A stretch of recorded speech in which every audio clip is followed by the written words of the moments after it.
Do you want to find solutions that help teams make better decisions, solve problems faster, and free their creative minds to come up with smarter solutions? There's a workshop for that. Bonjour, I'm Nati Ravez, and I'm delighted to welcome to this show facilitators and experts who share their knowledge and experience of everything you need to know in the world of facilitation, giving you tips and tools for leading groups, sparking collaboration, and driving innovation. Thank you for tuning in, and let's go. Hello, everybody. Hello. I'm very happy to welcome in this new episode of There's a Workshops for That, someone whose work has truly captured my attention, Thomas Lahnthaler. I'm a fan of his profile on LinkedIn. It's a treasure trove of insights. His posts encourage us facilitators to ask meaningful questions and reflect deeply on our practice, and I really love that, and I love the way you do this with the little post-its. Thomas describes himself as someone at the intersection of human behavior, social dynamics, and transformation, helping companies, leaders, and change managers navigate uncertainty in today's changing landscapes. He will tell us more about that. But that's not all. Thomas is an unconventional thinker. He speaks, he say his opinion, and he tell it in different ways. Also has a TEDx speaker and an author who aims to provoke new ideas and inspire fresh reflections in our approach to facilitation. I welcome here in the show Thomas Lahnthaler directly from Norway. Hi, Thomas. Hi, Nati. Thanks for having me, and thanks for this nice introduction. I would love to start straight away because I'm sure you have a very, very interesting journey.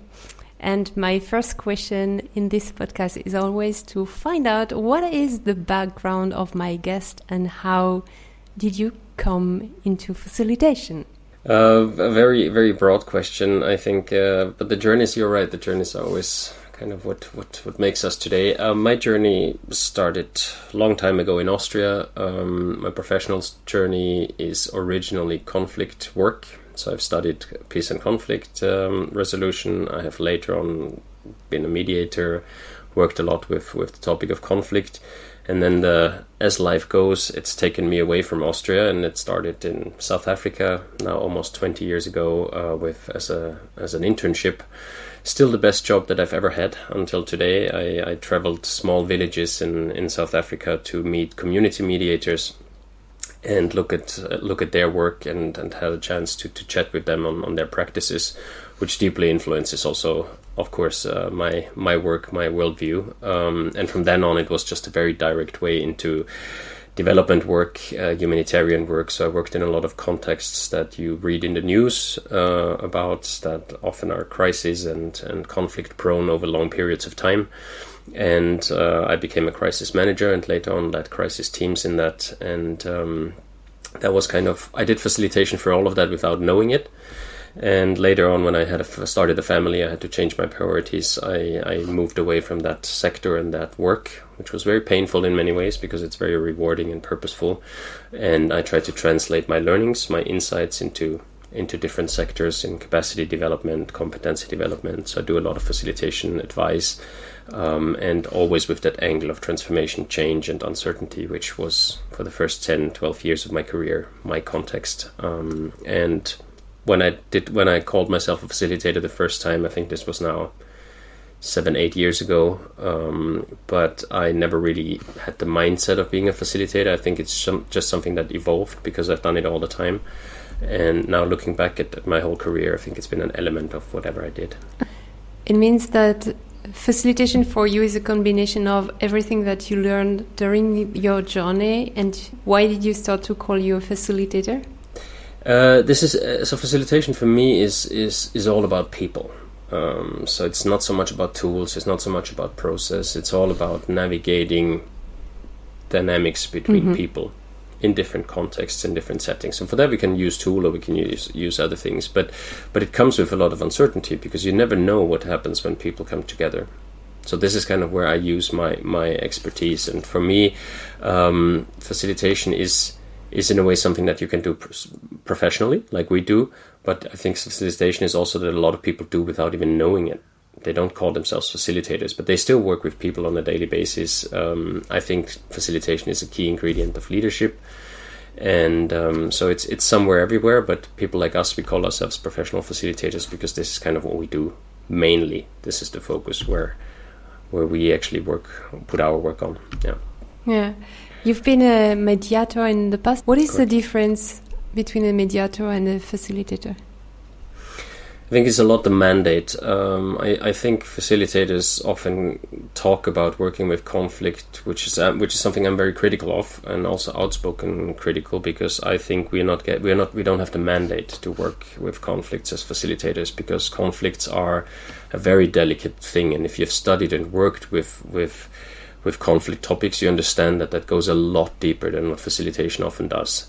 Because conflicts they have their roots in really our deepest needs, and even in concepts like autonomy, which as facilitators we should not be tackling directly, because that is also an over-focus on one party, and it would also be really going outside the mandate that we have. So for me, first and foremost, the mandate is the difference, but also the role that we're then taking. Because as a facilitator, I really clearly have a defined, as a mediator, I clearly have a defined role between the conflict parties and me. As a facilitator, that role, that it is a bit more like a dance. It's a bit more navigating whatever is needed at that point in time. As a facilitator, I can use some of the tools, but have a very clearly established relationship with both my parties. Mm-hmm. And what do you think are the main ingredients a facilitator should have to become a great facilitator? Self-reflection. You said it in the beginning. I'm a huge fan of self-reflection, because I think we underestimate how important it is that we know ourselves in this process, because facilitation is not something that you go in and you do it and you go out again. It affects us equally while we're there. It affects us afterwards and also before. So there's a lot of things going on inside us that potentially triggers things we experience, our own experiences that feed into this. And I think that awareness is, for me, one of the crucial things for facilitators to have. Also, I think the understanding of human dynamics. And that can be through observation, that can be through, of course, reading, but I always encourage people, like, the best way to learn facilitation is actually doing it. There's a lot of courses and a lot of books and everything, they're all great, but I think nothing beats really throwing yourself out there and experiencing what it means to be in a group, what dynamics play out, how you can see the individual and the group simultaneously. And so those are the things that I would point out immediately. Yes, of course. I really think that practice is the best way to learn how to do that. But if you have no clue what it is, or you have heard about this, for example, I was a project manager and I was just looking for methods to get a group of completely different people, a department of engineer, a department of purchaser, a department of technicians, and I had really the problem that everyone wanted to work on a project, but in their own lens. And I wanted to find method to how bring them together.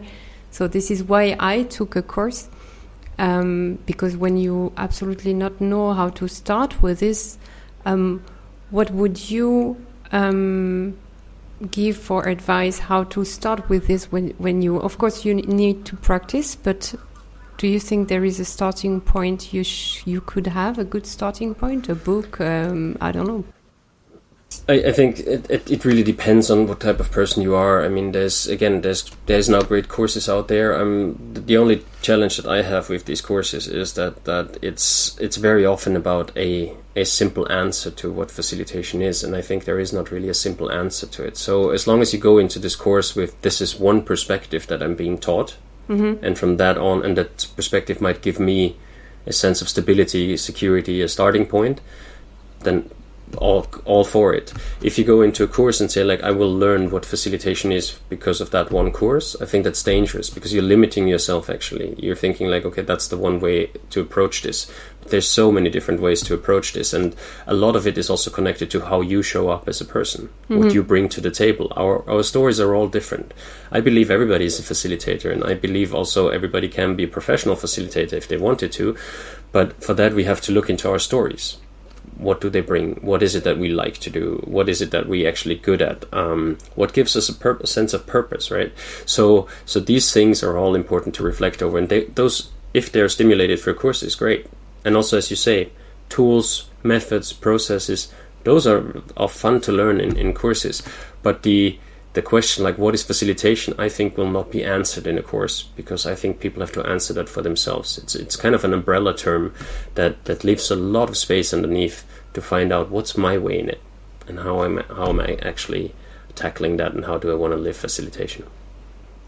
Yeah, is it about finding your own style, even if you have a few methods, but you need to come out from who you are, what you've learned on your own journey, what skills you have, what personality you have, and then try to find, what do I want to facilitate, and which kind of facilitator I want to be? Absolutely, because it's if you and I would do the same method with the same group of people, it would look very different. Because you have a very different way of approaching facilitation, which is unique to you, which makes you show up in the situation, which you put emphasis probably on different things. You read the group maybe differently than I do, and that all translates into how we work with them. So that's the uniqueness in all the facilitation, is exactly where for me the paradox lies, right? So we try to kind of find a common definition and what is facilitation, but we're all so unique that this is difficult, and this is also where the beauty lies. We're so unique. So I'm not able to facilitate every group. I'm technically able, but I'm not the right fit for every group, and that's the same for every other facilitator, because my signature needs to shine. And signature, I talk a lot about that, is something that is very, very important, that we all know about when we work with facilitation, because that's the combination of our uniqueness. It's a bit like our actual physical signature. They all look different, right? And they also all evolve, because my signature from 20 years ago looks very different from my signature today. And same is with facilitation. It just evolves over time. And if you sit down and actually look at, oh, wow, there are things that have evolved. There is experience in there. There's things I see differently now. I think that makes you really grow as a facilitator and as a person. Yes, absolutely. I really think you have your own backpack, where you have not only what you've learned in your professional way or on your educational journey, it's also what you've learned in life. I'm traveling right now since a few months, and I try to really look into the difference of culture, into the difference of reaction of people. Right now I'm in Asia. People are thinking completely differently when they are really thinking in community. It's deep inside their mind. And in Europe, it's more, we are thinking as a single person. So I think that through this, my way of facilitating and my way of reading the people becomes different. So your style is also growing with what you learn on your way, right? Absolutely, and I think you're given a gift with that, because yes, facilitation is also it's very culturally dependent, because I learned facilitation not in classrooms or from courses, which doesn't mean, again, doesn't make it a bad thing, but just my entry point to this was different. And I actually also worked in regions where you are now and others, where facilitation is such a normal part to life that people don't even reflect over what they're doing, like community meetings, or I had the privilege to be together with indigenous peoples during rituals and similar things. They're all facilitated, but they're facilitated very differently from what for example, maybe some facilitators in our parts, or where I am now, since you're sitting on the other side of the world, but in the Western parts, what they would say is facilitation, because it's completely emergent. There's very little structure. There's no predefined process in that sense. It's a bit like we're all coming together and we're just navigating whatever comes out of this. And there's no right or wrong. Both approaches are their approaches, but they need they need to coexist. They need to have the space, because if you put them together, if you get a glimpse into this one and a glimpse into that one, it's an incredible gift, because it will help you grow. It will expand your toolbox. It will expand your vision, and it gives you a lot more choice to, where do I fit in this spectrum here? Where's my position, and what do I like and what do I not like? And that's completely okay also to exclude things. We don't have to like everything. Yeah, absolutely. Could you share some practical steps or advice for facilitators looking to identify and refine their own facilitation signature? You talked already about self-reflection is one of the things. What are some other practical things? Self-reflection is the other side to also get external perspectives, for example, because they might not always match. Right, I might have a specific perspective about myself, but that is maybe also biased to who I would like to be, or to who I was told as a kid that who I am. Right, maybe it's not even true anymore. So how do other people see you? I think that's important. Another thing is just really, really work yourself out in terms of what is actually my dream client, and who do I like to work with, and who do I not like to work with. And that is more often for people that become self-independent. And you have now a course coming up for transitioning into this business. So I'm sure you will talk a lot about that. But one of the tricky things with facilitation is often to say no. It's like, no, because I do not want to work with that client for several reasons. They might not pay enough. They might actually take a lot more of the time that we agreed to. They might not have the values. And those are all things that help you clarify yourself. These simple reflections about, like, what do I actually want to do? Is there a simple format that I want to facilitate? Is there a simple style? Because often signature is reduced to style, but style is just one part of it. There's so many others, the backpack that we just talked about. So it's really about these conversations, these reflections, these learnings. And you can do this when working with groups already. You can find out a bit like, so how do they see me? How does it feel? Or you can do this really in retrospect, and say, like, so if I look back at my career, this is what I learned from it. And what I can give and what I feel comfortable to go with, right? The trick is the comfort, and the comfort zone is something very interesting, because I think in order to evolve and to really get clarity, we need to leave it. But not everything that we say is uncomfortable is actually really just uncomfortable, because discomfort is also such an umbrella term. Underneath, the things feel different. Sometimes when we feel discomfort, it might be because we were afraid of something. Another time it might be because we were very stressed. A third time it might be because we don't really know what's coming next. And those are all very different feelings. So don't get stuck on it's just uncomfortable. Figure out what it actually is that makes it uncomfortable and how it feels, because that gives you, again, insights on where you want to move and where you rather want to stay away from. Absolutely. I just think about some facilitators who are reaching out to me because they don't feel they want to do that, because they discover this as a passion, maybe not have a lot of experience, and I don't feel confident to go and facilitate. And I try to tell them, if you don't facilitate, you will not become a facilitator, and you will not find out what you like and what you don't like, right? It's a catch-22. It becomes a catch-22, right? If you don't do it, you won't learn it, and if you don't learn it, you don't feel like you can do it. So it's a bit, Yeah, it's a little bit a circle. Like, yeah, absolutely.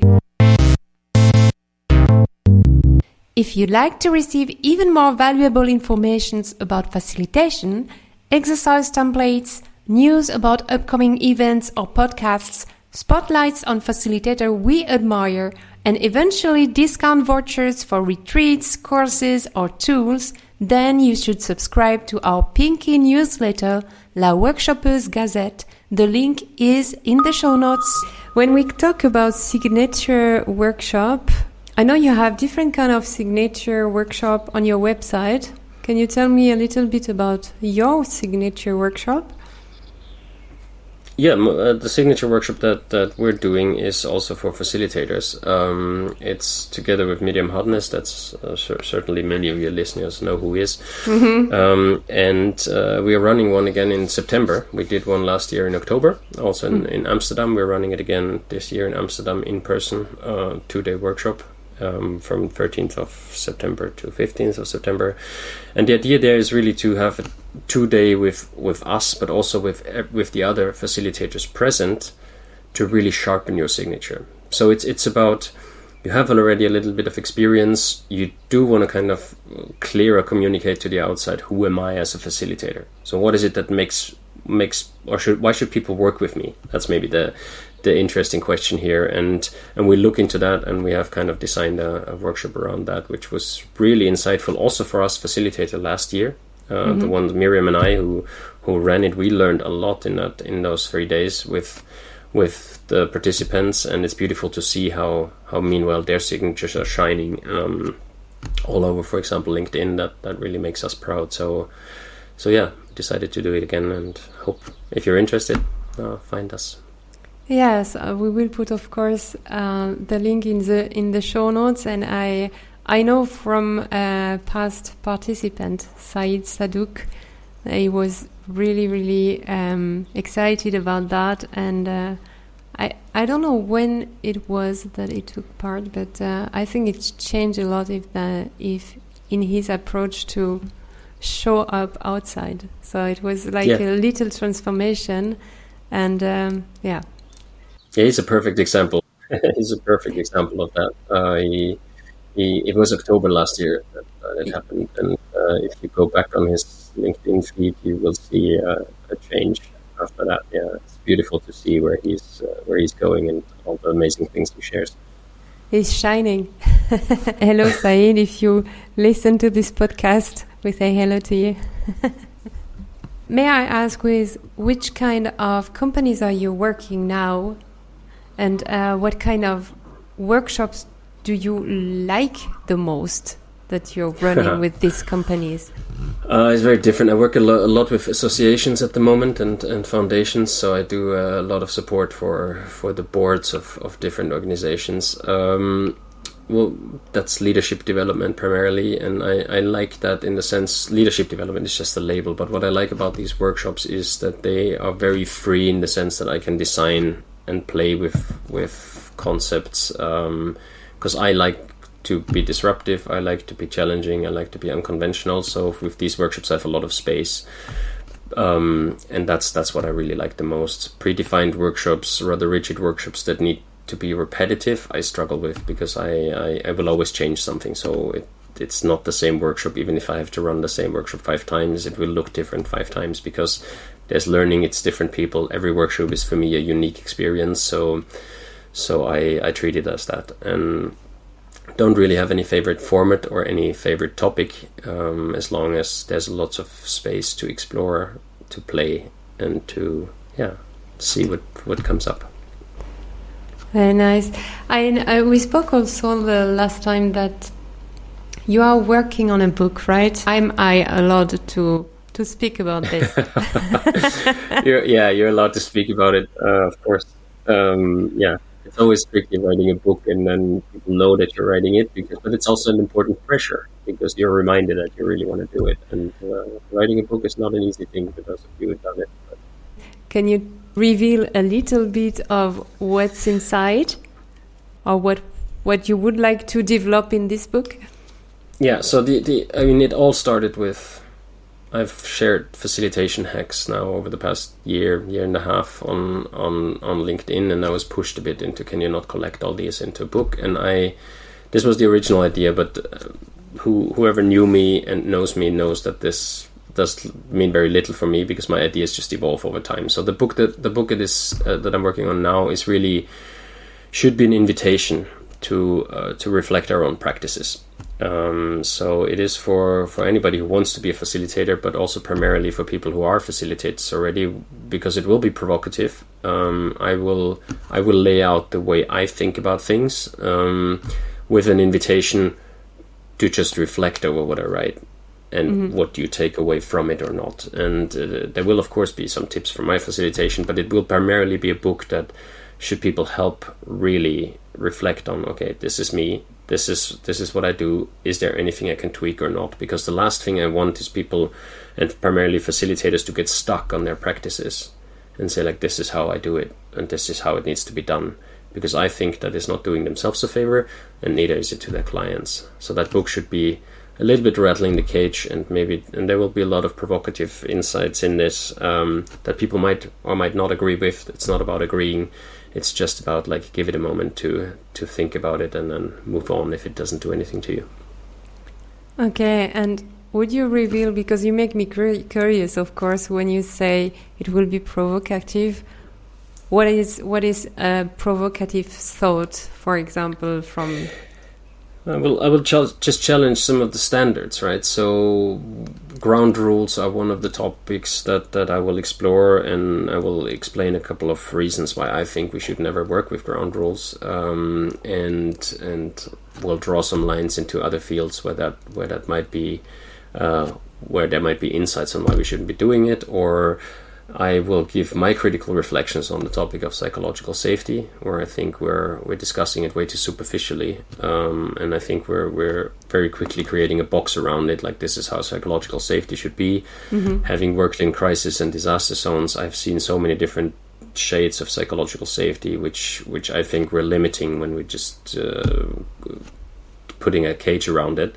So I think that so those things will be in there to just hope to give new perspectives and a bit of challenges on thinking maybe differently about things. I can't wait to read this book.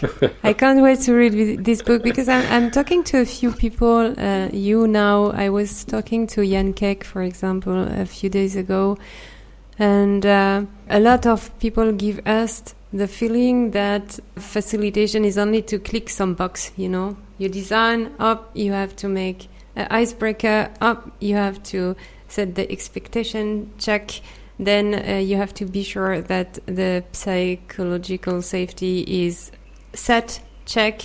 But it's like you really have to understand that it takes much more than that, and that your design, for example, for a workshop, or your way of thinking about how will I draw my story, what the people need to do, it starts way before you design the workshop. You don't have a checklist. It starts with the interviews and all the questions you ask much more before the day of the workshop or the day you design the workshop. So and then you must not forget that for example, when we talk about the pre-talks of workshops, which you just pointed out is a crucial source of information, we must not forget that often this is a very limited source of information too. So even if you do, for example, individual interviews with all the participants, which I know some facilitators do, you have not seen them together in a group. Absolutely. So one is like, I can have individual conversations with everybody, but that doesn't tell me anything about how they're going to be in a group. They might show up very differently. So it's almost so you constantly have to be on your toes, right? And really falling into these, and I think you put it beautifully, the boxes that are expected of us to tick is, I think, exactly what I want to work against, because this is so dangerous. It brings so many facilitators in. While they think they're actually protecting themselves and making their own work a lot easier by doing that, I think it brings them in a lot more difficult positions. Yeah. But when I listen to you talking, we are not 20, you and me. We have a lot of experience in completely different areas. And of course, this experience, what we have seen in companies, in organizations, whatever, in different countries, set also a certain maturity to read the people, to know what questions to ask. Even sometimes you are surprised during a session and you have to adapt. Do you think that a young person coming out from the university can be a facilitator, though?